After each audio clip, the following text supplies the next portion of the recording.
Was there any more pressure reuniting with Quentin, knowing that these roles were written specifically for you? No, not at all. I mean, he knows us as actors. He trusts us to come in and create something. I mean, he didn't just hire us because he likes us. Yeah. He hired us because he knew that he'd written some characters that we could embody in a very real and honest kind of way.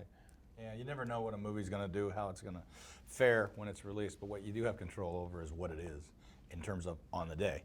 And working with Quentin, working with this group of actors on the day, you're going to have a great experience. It's not something to be, just relish it, that's all.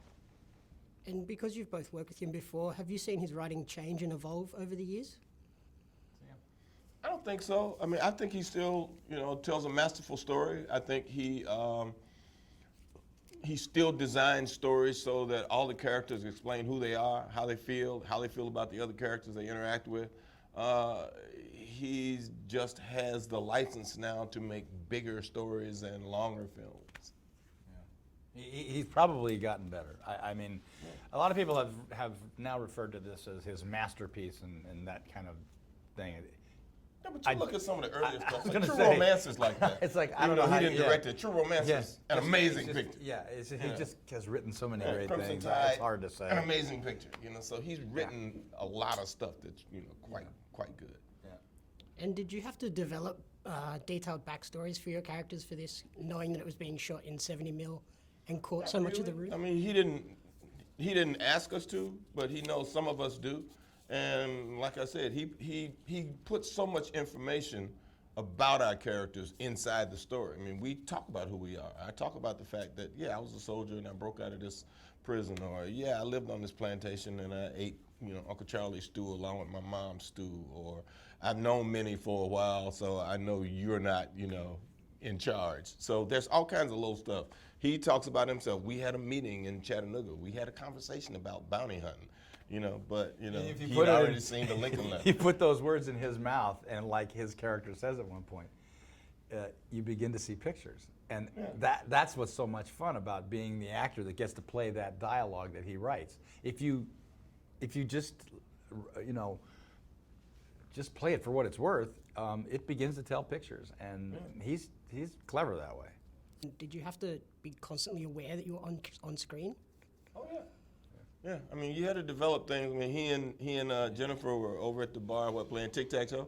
You got to find things to do because you're in the shot. Because you never know. I was looking last night. I didn't realize my feet were in the shot when you guys were fighting. Yeah. I didn't realize till last night. I was like, oh, those are my feet. Those are my legs. Why am I not doing anything? I'm just watching them fight. See, that's the stuff that I find interesting about that he lets happen. Sometimes he'd do some things, and I'd ask him, well, if this, and he'd say, no, it's okay, it's okay. Yeah. And I realized then this was something he wanted to do that I was not going to understand. Maybe nobody's going to understand it until you see it. And that's one of the questions I ask is, when that's going on, how come you're just watching? Even Bob the Mexican is standing there smoking a cigarette, and you guys are on the floor, puking, doing all this stuff, and he just letting it go. He's just letting it go. Letting it go. Right, He lets you go when you start talking to the general. Yeah. And he finishes his. He's your accompaniment. He becomes your de facto accompaniment to your storytelling. You spent so much time shackled to Jennifer in the film. Did you have to change how you played the part? That's very insightful. Yes, very much so. I had a lot of choices to make. I think that this was maybe the greatest experience I had for the opportunity of giving the director choices as to how he wanted these two characters to appear in the movie.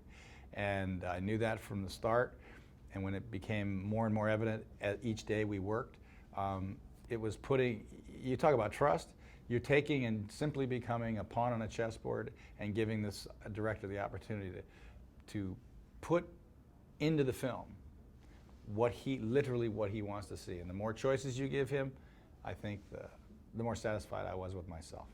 Everybody's great in the film, especially Jennifer. Were you surprised at how well she did, given the limited dialogue she had? No, I think once you're in that situation, one of you is the cinema, and one of you is radio, and that's what we did as a couple. It's almost like a comedy team. It's an incredible two-headed monster, though. when you look at it, you know, especially the way, I mean, she used all her moments. Watching her develop that character through rehearsal to when we got there to when we finally actually started to do it was a genuine revelation. Because I mean, that was certain stuff that Kurt really couldn't do to her until we got in the moment. So when we're there in the wagon and stuff starts to happen, and you see her reaction to it, it was just magic. She deserves every ounce of recognition she's receiving for what she did, because it was physically very, very difficult to do what she did. I mean, this girl was, you know, living in a vat of dried blood for weeks, and it was frozen, and then it became frozen. You know, it was very difficult physically. Wonderful. Thank you very much for your time.